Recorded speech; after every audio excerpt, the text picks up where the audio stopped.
Well, normally when we talk to Asus, it's about a new laptop launch. And you had a couple of those today, but the big news is the Zenfone 2. And the reason why it's a big deal is that it's the first phone in the US with an Atom processor inside. And really it represents a big push for Asus in general in mobile in North America. How big a deal a launch is this for you as a company? Yeah, I think for Asus, we believe that, this is now a new era of, we call the ubiquitous cloud computing, right? So not just the PC is important. I think also now the mobile and cloud, right, are all important. So we don't try to jump to, the smartphone because everybody is doing smartphone. We think it's important for the future of the company. So that's why this time we actually spare no effort, and try to define the best architecture. We believe this is the best architecture, and then to drive the highest luxury and can be at the lowest cost. Right, because you are getting a lot of phone for your $299, and Aisha Evans is here as a vice president with Intel. So talk about this partnership and what it took to create this phone, and what are consumers getting for their money that maybe they're not getting from some other unlocked phones? Yeah, they're getting a performance experience at an affordable cost. I mean, the processor's first rate. It's a blazing quad-core. The modem is first rate. It's LTE Advanced, Cat4 Plus, because it can also get to Cat6, and with carrier aggregation.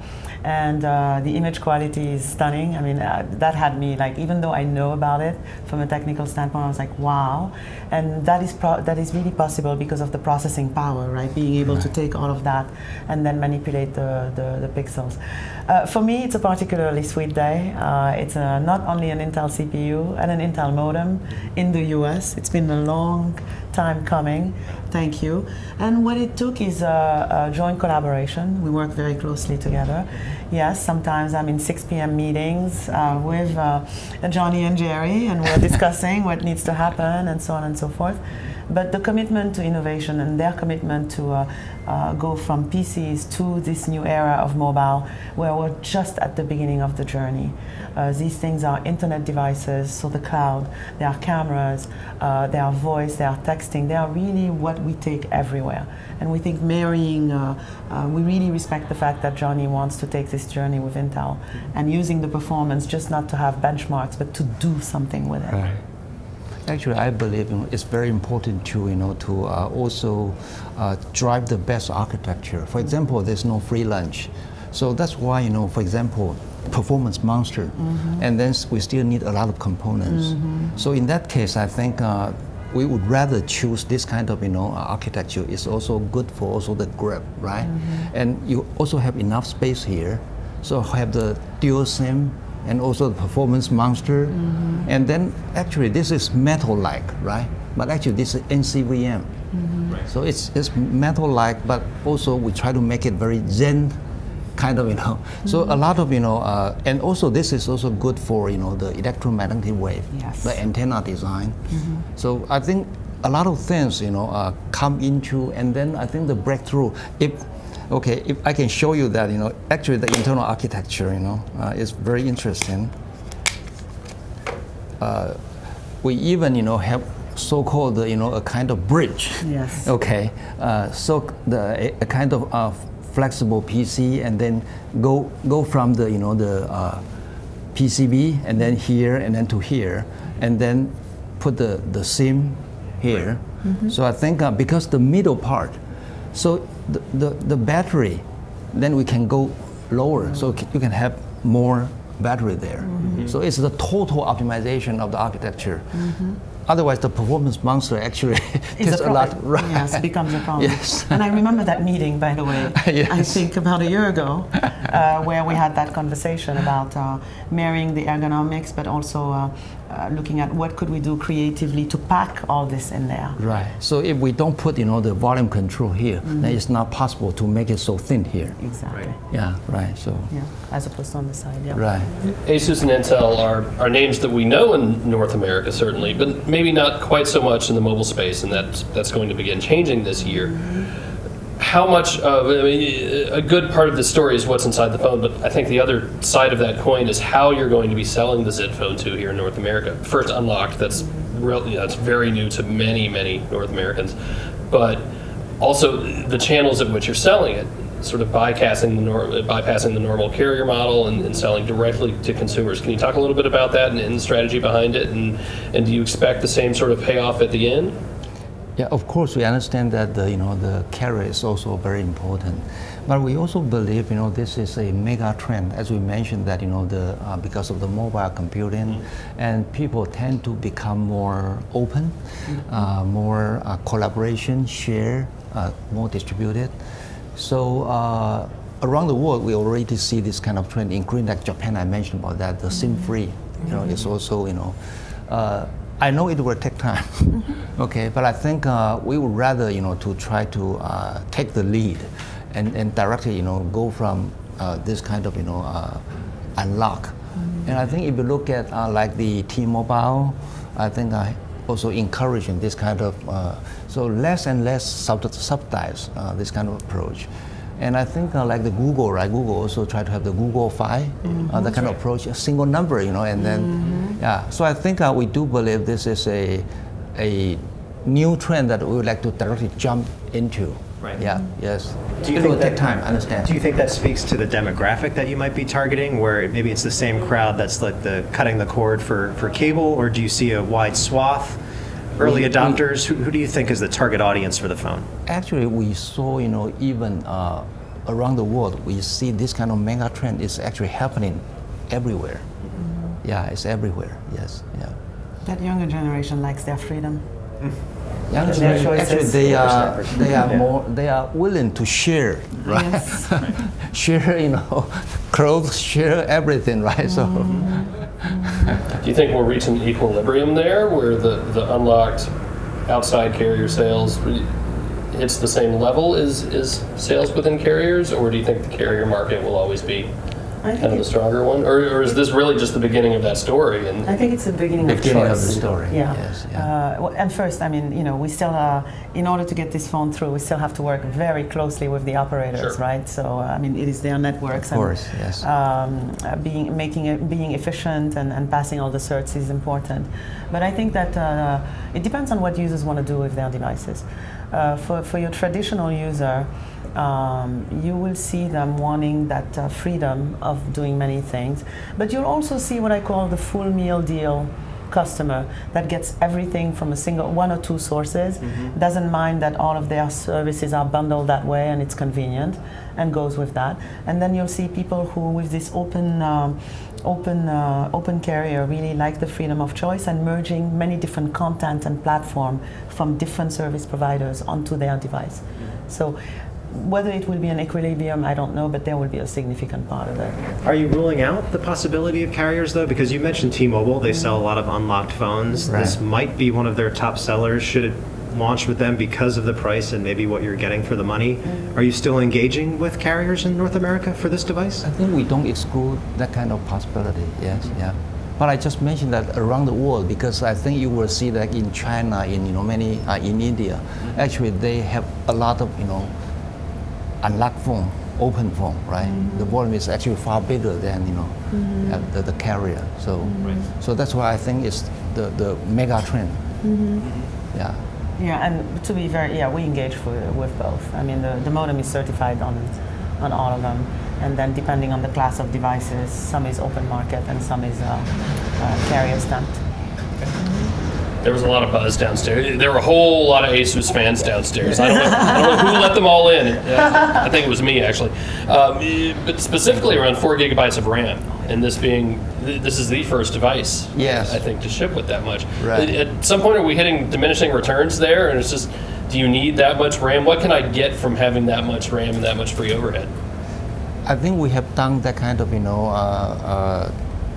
test, right? For example, 26, app running there, we do see, the performance difference there, because now, the thrashing actually is happening, and when the thrashing happening, actually, is also, the battery drain. Mm-hmm. So I think now we are all talking about, how many watts and then what kind of performance, right? So mm-hmm. I think it's always important to think about that. Yeah, yes.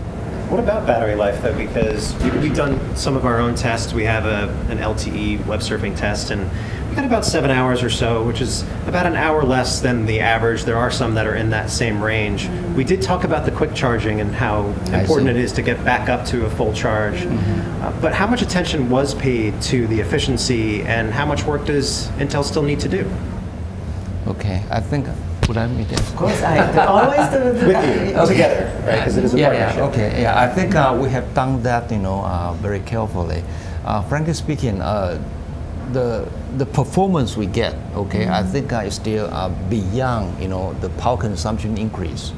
So, per watt performance, I think we still see, a very good advantage there. Right. Okay, but I think you are right, and then how can we try to improve, including the battery consideration, including, a lot of technique, okay, including the software, to do, the power Like a saving. low power mode or something Yeah, like that. that kind of things is also very important, and also the fast charging, also the Zenfone, okay, everything we try very hard to cover that. Yes. Yeah, and it's about performance per watt and then system level optimization. I mean, physics is physics is physics. If you want to do that much processing, you got to cross that performance per watt barrier. One of the great things about this collaboration is that we then sit down and say, okay, we're getting that premium for performance, but what do we do at the system level to optimize and make Very it better? important, yes. And there are some things we probably need to do at the radio layer also, because a lot of the battery is drained by the radio. We always talk about the processor, but when the radio is out there trying to send a lot of, like a big file, and in low signal condition, it doesn't stop, it just keeps on going. So that's an example of something we can do at the system level that will be saving in a measurable way battery life. Every occasion counts. Yes. Yeah. About power consumption. Exactly. Right. Exactly. So Johnny, you're one of my favorite executives to watch on stage, and have been for some time. So, flat out, tell me, what's your favorite feature of this phone now? Pick just one. The modem and the radio, right? I think still, actually our, sharp, vision, like the low light mode, like the Super HDR. That one, I think, is what we spend a lot of, engineering effort to try to differentiate with our competitor. Okay, right. The performance monster, I think I also enjoy that because it also takes a lot of effort. The breakthrough is actually in the midnight. We have this kind of architecture, and still can have a bigger kind of battery, and then also good for. Sometimes people may try to think about everything metal. I think that's also a challenge to the radiation, the RF to the RF portion. So sometimes you always will see the difference. We have been driving like the start antenna, okay, that kind of approach. But I think you will still see the difference. Sometimes in the toilet, you can still feel the difference, right? Because fundamentally, this kind of shielding. Okay, even you try to use the start antenna, that kind of approach, I think you still will have. When you do the comparison, this is physics. Yeah, it's physics. The physics, yeah. When you look at the big picture, I think one of the more impressive stats that you talked about was that 10 million phones already sold since last April. Yes. There's probably a lot of people in North America, to your point, who may have heard of Asus before, but this might be their first introduction to the brand. So what does that mean for you as a company? This could be like your foot in the door to not only sell more phones, but maybe get those people to buy your notebooks and other products for the first time. What do you think about that sort of opportunity? Of course, yeah. I think before, frankly speaking, we try to get into this phone market starting from more innovation like the pad phone, okay, with the pad and phone, that kind of innovation. Right. But this time it's the real, real penetrate into the mainstream, and that's why we have to have the sharpest weapon, okay, that can really drive the luxury to the extreme. So I think every performance is one thing, and the camera is another thing. Also like the Zen UI, everything we actually very carefully and try to ensure that always the experience first, right? Luxury first, and then see how we can drive the lowest cost. So it's actually very hard, frankly speaking, very hard So that's why I mentioned about the breakthrough, sometimes in the midnight. Even after you already have this kind of architecture, I think still you would like to make sure that this kind of, like the electroforming, make it, very, the great craftsmanship. So I think I feel very proud of our engineers, Sure. Yeah, yes. No, and the notebooks are beautiful too. I mean, they really embrace the super thin and everything. So I think for Asus, this is an advantage in a way, because users will be like, oh, this is not some unknown. Right. There are devices out there already, and you get that continuum, and hopefully that basically yin and yang helping each other. Right. So, I mean, these devices are truly beautiful too. So I think it's for the Asus brand, it's a great opportunity to kind of go into that next echelon, Right. with a continuum of devices. A lot of people are very heavy on one side or the other side. There are maybe only 2 or 3 companies that truly have a portfolio, and Asus has the opportunity to do that. Right. And then you can really do some interesting things. And I think for branding, actually, we think we are lucky because we have been,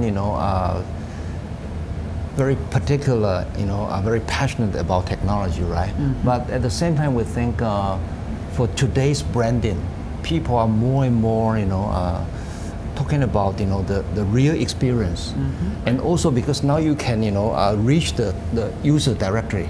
So actually, it's even after you reach the user and you keep improving the experience, you are still doing the design. So we think this kind of new way of, we call the new design thinking concept, actually help us a lot.